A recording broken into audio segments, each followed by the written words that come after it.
Hello and welcome back to Vermaverse, my dear future professors. Today we are going to discuss about Lucy Baum's collection, poem number 5, A Slumber Did My Spirit Seal by William Wordsworth. Basically, as always, we are going to discuss about the poem type and style, stanza-wise explanation, central idea, themes, and conclusion, which are very important in respective to exam point of view. So let's begin with the type and style of the poem. So as you all know कि ये जो poems की collection है of Lucy Poems collection सारी के सारी poems 1798 से 1801 के बीच में लिखी गई, ठीक है। और ये जो poem है Slumber Did My Spirit See, ये poem भी एक लूसी की लिरिक पोएम है, ठीक है, क्योंकि इसमें भी पोएट अपनी पर्सनल इमोशंस को और इनर फीलिंग्स को एक्सप्रेस करते हैं। इस पोएम का style simple language, non romantic crime और साइलेंट एक्सेप्टेंस भी है ऑफ डेथ। और इसमें जो है राइमिंग स्कीम ए बी है इन बोथ स्टेंसेस। इसमें 2 स्टेंसेस हैं टोटल इस पोएम में, और ये शॉर्ट है but it is very important for all type of MA, BA, English literature exams और UG सेमेस्टर, ओके। और इसकी टोन जो है काम, क्वाइट डिटैच्ड और ट्रैजिक है। और इसमें थीम जो है इसमें लिखी भी हुई है और हम आगे भी डिस्कस करने वाले हैं। इसलिए ये पोएम इमोशनली पावरफुल ज्यादा है, लाउड इतनी नहीं कह सकते हम, ठीक है। So let's begin with the stanza 1। तो पोएम की शुरुआत में वर्ड्सवर्थ कहते हैं कि उनका जो मन है वो एक स्लमर यानी कि इमोशनल स्लीप में था, ठीक है। इस स्लमर की वजह से उन्हें कोई ह्यूमन फियर नहीं था। उन्होंने कभी सोचा ही नहीं कि लूसी मर सकती है, ठीक है। एंड लूसी उन्हें लगती थी लाइक टाइम से परे हो जो, ठीक है। जैसे वो कभी बूढ़ी नहीं होगी, जैसे डेथ उसे टच कर ही नहीं सकती, ठीक है। और ये स्टेंजा बताता है कि वो प्यार में हम कभी-कभी रियलिटी को इग्नोर कर देते हैं, ठीक है। This stanza is very important.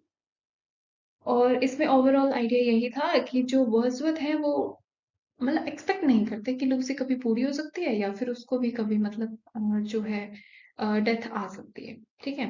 Let's move to the second and the last stanza. ये पोएम शॉर्ट है बट यस इंपॉर्टेंट तो है ये, ठीक है। सेकंड स्टैंजा में पोएट सडनली रियलिटी एक्सेप्ट करते हैं। मतलब पिछले स्टैंजा में वो ये कह रहे थे कि जो लूसी है उसे डेथ छू तक नहीं सकती, लेकिन जैसे ही वो स्टैंजा 2 में जाते हैं, मतलब आगे अपनी पॉइंट को लिख रहे हैं और वो रियलाइज कर लेते हैं, इस रियलिटी को एक्सेप्ट कर लेते हैं। वो कहते हैं कि लूसी के अंदर अब कोई इमोशन नहीं है, वो ना सुनती है ना देखती है, ठीक है। लूसी अब जिंदा इंसान नहीं बल्कि नेचर का हिस्सा बन चुकी है, ठीक है।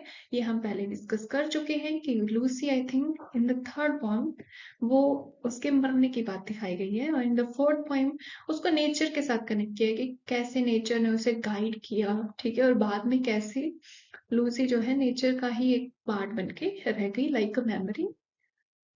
और अब हाँ, लूसी जो है जिंदा तो नहीं है लेकिन नेचर का एक अभिन्न अंग जिसे कहते हैं वो बन के रह चुकी है। वो रॉक्स, स्टोन्स, ट्रीज, इन सभी के साथ अर्थ के डेली रोटेशन का पार्ट बन चुके हैं, ठीक है। तो यहाँ लूसी का कंप्लीट यूनियन विद नेचर हो जाता है, ठीक है। Next we move to the central idea of this poem. तो पहले पोएट डेथ को डिनाइट करते हैं, ठीक है, डिनाई करते हैं कि जो लूसी है उसे तो डेथ आ ही नहीं सकती। इन the very first stanza they talked about it. और फिर एंड में मतलब इन द सेकंड स्टेंजा वो उसे मतलब उस रियलिटी को एक्सेप्ट करते हैं कि जो लूसी है अब वो मेमोरी बन के रह चुकी है, वो नेचर के साथ इमोर्टल मतलब लूसी को वो नेचर के साथ इमोर्टल बना देते हैं, ठीक है। और अब लूसी जो है मर चुकी है, ठीक है, ये रियलिटी उन्होंने एक्सेप्ट कर ली है। कुछ मेजर थीम्स हैं इसकी, लाइक फर्स्ट इज डेथ, यानी कि इस पोएम में लूसी की जो डेथ है वो क्वाइटली एक्सेप्ट की जा चुकी है। Second is immortality through nature, Lucy मर कर भी नेचर में अमर हो जाती है, ठीक है। Nature as absorbing power, nature इंसान को अपने अंदर समा लेती है, यानी कि जो मतलब एग्जिस्टेंस है जिस इंसान की, वो कभी ना कभी मरेगा जरूर, ठीक है। तो नेचर एज एब्सॉर्बिंग पावर, कि मतलब हमें बाद में लास्ट में जो नेचर है वो एब्सॉर्ब कर लेता है, लाइक लास्ट में जब हम मर जाते हैं वी गो टू नेचर, ठीक है। इमोशनल डिटैचमेंट, पोइट का जो टोन है वो यहाँ पे काम है, वाइट है, मतलब कुछ ज्यादा रोना धोना नहीं है इन आवर लैंग्वेज। और इल्यूशन वर्सेस रियलिटी, लव ने पोइट को रियलिटी से अंधा कर दिया, ठीक है। कि in the very first stanza we see his illusion, like Lucy can not die, never ever, ठीक है। But suddenly in the second stanza he accepts the reality, ठीक है। Why this poem is very important for exam? Lucy poem का जो final poem है, यानी कि death और नेचर के का बेस्ट रोमांटिक एग्जाम्पल बनता है, ठीक है।